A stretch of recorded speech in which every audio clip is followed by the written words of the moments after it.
Nós falávamos sobre a saída de alguns jogadores do Paraná. Eu considerava que o ciclo deles havia se fechado, pois vou fazer uma revisão de conceito. Se o Léo está no banco, talvez fosse um jogador para entrar no lugar do Giancarlo e resolver que sabe essa parada. Com chute de meia distância, botar fogo no jogo, sabe?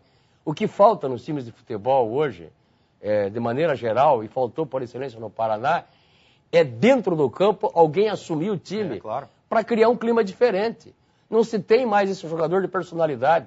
Fica tudo à mercê do treinador. Quando o jogador passou a chamar o técnico de futebol de professor, ele deixou de assumir parte da sua responsabilidade dentro das quatro linhas. E na sexta-feira, antes da partida, eu e o Thiago, a gente conversou com o Paulo César Silva e ele falou sobre alguma saída de alguns jogadores do Paraná Clube. Vamos acompanhar, então, o que ele falou sobre isso e quais são esses jogadores.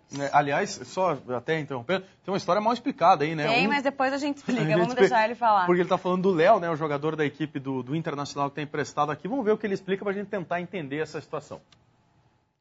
Bem, o Camargo foi emprestado para um time dos Estados Unidos, não estava afim de jogar. O jogador que não está afim de jogar no Paraná não pode ficar. O Diego da mesma forma, o Diego é um grande jogador, excelente profissional, só que também não está focado no Paraná Clube. E jogador que não quer vestir a camisa do tricolor tem que ir embora. E o outro jogador, o Léo, por problemas particulares, pediu para ser devolvido ao Inter. E como o jogador é emprestado, nós simplesmente devolvemos o jogador. E a diretoria está correndo atrás de mais algum jogador? Com certeza. Nós temos que qualificar mais o elenco. Agora, nós estamos só com 7.500 torcedores. É muito pouco. Nós precisamos chegar a 10 mil para que a gente possa trazer um camisa 10, um armador, que a gente possa dar mais qualidade a essa equipe. E se nós chegarmos a 10 mil, com certeza virão mais jogadores. Tá, e o Paulo César Silva fazendo um apelo para o torcedor. Qual que é a história? A gente conversou com ele também, faltou ali ele falar do Diego. O Diego também está sendo negociado com o time da Série A. E o Paulo falou para a gente o seguinte, que com a saída do Kelvin para Portugal, o Diego era muito amigo do Kelvin e não está mais satisfeito em jogar no Paraná Clube, não tem mais vontade de jogar.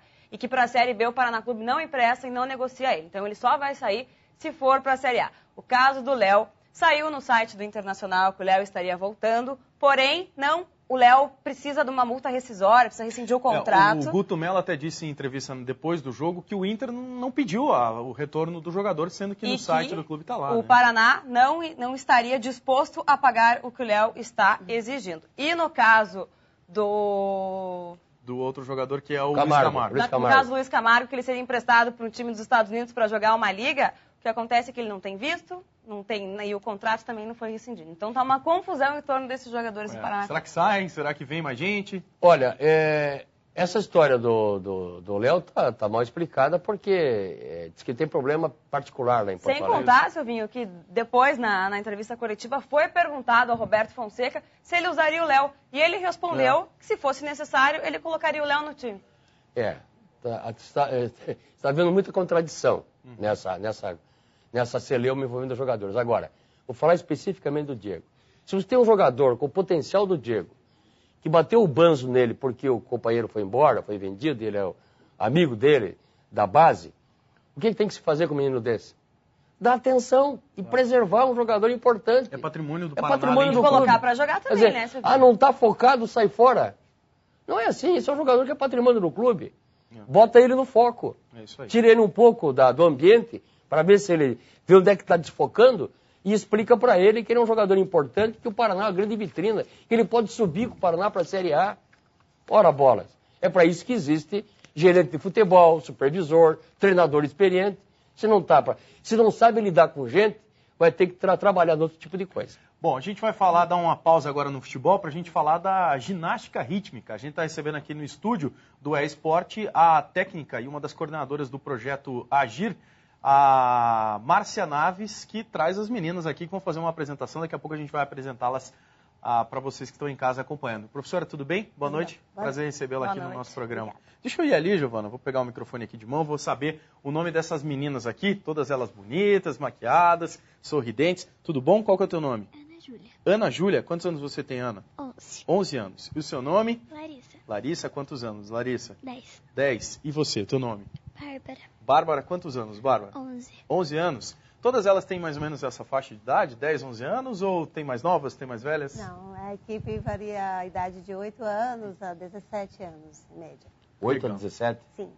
Legal, vamos ver então como é que é o trabalho deles lá? Porque o esporte foi conferir o Campeonato Paranaense de Ginástica Rítmica realizado nessa semana em Curitiba. E revela toda a responsabilidade dessas meninas que desde pequenininhas precisam encarar o esporte como gente grande. Vamos rodar. Fabiana, o que está acontecendo aqui? Bom, é o Campeonato Paranaense de Ginástica Rítmica.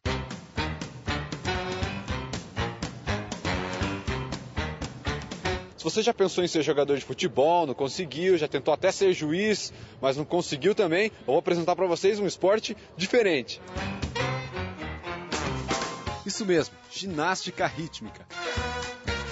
Elas ficam pessoas mais disciplinadas, dão mais valor à escola. O jeito dela de ser, assim, de comunicativa, de estar sempre alegrando as outras, eu acho que isso é muito bom para ela e para as outras. E como faz para ser ginasta, Fabiana? Tem que ser muito flexível, mole, assim, né?